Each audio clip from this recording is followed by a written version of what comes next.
All right. Well, we are off to the races. So my name is Zach Jacobs. I was one of the founders of Fight for Our Funds.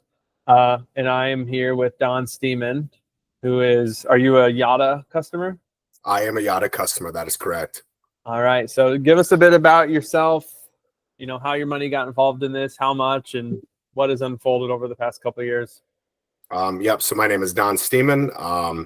A couple of years ago, I was watching Graham Stephan's videos. I was kind of trying to keep a pulse on, different financial things, position myself better for myself, my wife, and then my daughter who just turned 6. And Yotta kind of came up in the conversation, and I'd have been looking at, higher yield savings accounts from there. I had a little bit of extra money that I wanted to move into a place where I could make a little bit more return, but still have that liquidity, right, to have the access to it. So I did. I have around $47,000 in there now. That's currently seized.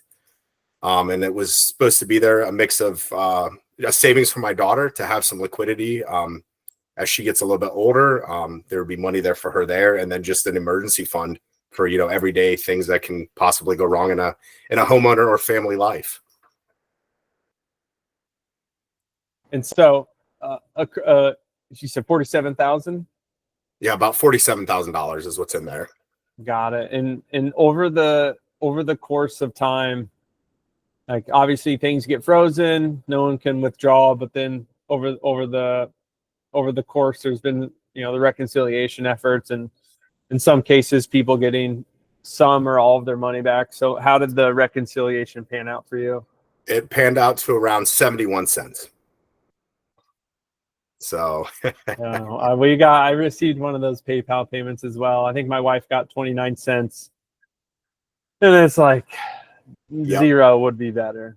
Yeah. At that point, I scratched my head slightly at how that conclusion came about. And obviously, since then, Fight for Our Funds has been doing a lot of good work in the background and kind of pushing information, but it was pretty frustrating to see that number. It was kind of like a gut punch, almost like you're telling me 71 cents is what was left out of $47,000. And then just to look at all the other stories that have come out of people who have $100,000+ in that account that got, cents on the dollar, essentially.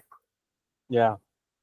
So you end up, and then the second round of reconciliation, it was at a 0? That was a 0 for me. Yes. Got it. And then along the way, like what sort of, I know you said you were sort of, when you felt hopeless, you sort of just sat back, but were you calling senators, sending letters, like filing police reports, or were you just assuming that this is going to work itself out? So honestly, I did. I took part in a couple of, like, the spreadsheets, uploaded some things. I personally didn't get into a lot of the letters. I actually was very disheartened, if I'm going to be completely honest and transparent about it. I'm the type of person, I come from an impoverished background. To be in the position I'm at now is a very fortunate one. So, I did the military thing. I've always kind of worked and put money and done the right thing, right? And then this kind of happens, and you see the disconnect between the average person and kind of what's panned out before in the background with other, the Synapse type of crypto market things where people got paid out. There was limits raised to get people squared away. And then you see the average person in this case, nobody seemed to want to actually do anything. And the more you kind of seen that, the more I kind of took a back seat and said, I'm going to honestly pretend like this money doesn't exist anymore. Yeah. And I'm going to move on until I keep a pulse on it. Like I said, I seen the Reddit post that you had put out. I've donated to your guys' cause because I see you guys are doing good work. There are people in far worse positions than I'm in. So I just kind of said, you know what, I'll take my 71 cents. I'm going to kind of unplug and plug back in as things kind of develop.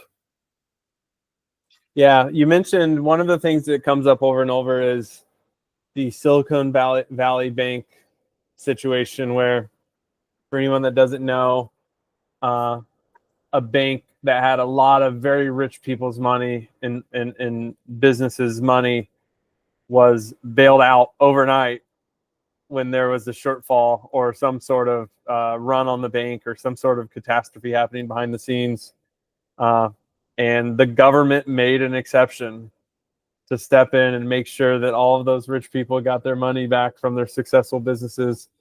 And yeah, I think that it's like, part of the reason we started Fight for Our Funds, sort of unintentionally, but it was a 1,000 angry or 10,000 angry people will never, it's just sort of ants knocking at the door. We'll never actually, we're very easy to ignore. And the only thing we have is strength in numbers.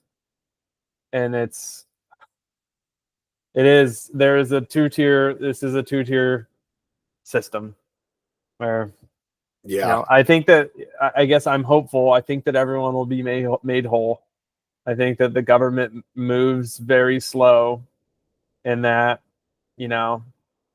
there are things in play, but they may take years to get to the bottom of it. But I think that when it doesn't give you $43,000 in your hand right now, no matter what. Right. Yeah, it's been an interesting thing, but like I said, other than kind of keeping track on what the emails that you guys are sending out, that's kind of how I'm getting my information now. Even the Reddit thing, I actually just happened to I've been kind of ignoring the updates because it seems to be a lot of some of it not so constructive, because I get it, people are upset, and when we're upset, emotions tend to kind of run rampant, and then people make a lot of repetitive posts about how angry they are. I'm more of a person that when constructive information starts to come out that can actually move the needle, that's what I try to look for. And I just happened to see you post, say, hey, we want to do more stories. I kind of had a discussion with my wife because I am very much of that upbringing of, you kind of put your head down and you keep moving forward. It is what it is. And that's just kind of ingrained in me. So, but seeing that, I'm like, you know what, if I don't get on a call and have the conversation, then I'm not going to be helping anything either. Yeah. Well, I appreciate you sharing your story, and I hope that, putting a face to this tens of millions of dollars that has just disappeared from people's savings accounts, I think it's valuable, and I appreciate you sharing, and I hope that this message continues to be seen and spread, and I hope that you get that money. And when you do, it'll be like finding a $43,000 bill in your jeans in the dryer.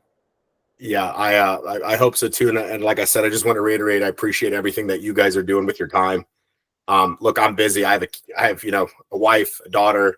I skydive recreationally, so I travel. I mean, I'm doing all kinds of things all the time. It definitely isn't easy to fit in extra things, and you guys are doing that. So as a person from the outside, thank you very much for putting the time in. I don't know if you hear it enough or not, but it is very appreciated from those of us that are kind of attempting to be hopeful in this situation. Well, I appreciate that, man. I mean, if there's very few chances in life to make an impact, and I felt like this was, I can give $20 to a nonprofit to pay for 10 seconds of their jet flight, and I think that the time and energy we're putting into this has the potential to pay off more. So I appreciate that, and we'll continue pushing forward. And I appreciate you participating here, and thanks for letting us share your story. Of course, appreciate it. Thank you so much. All right, man. Thank you. Hey, take care of yourself. Yep, bye. All right, bye.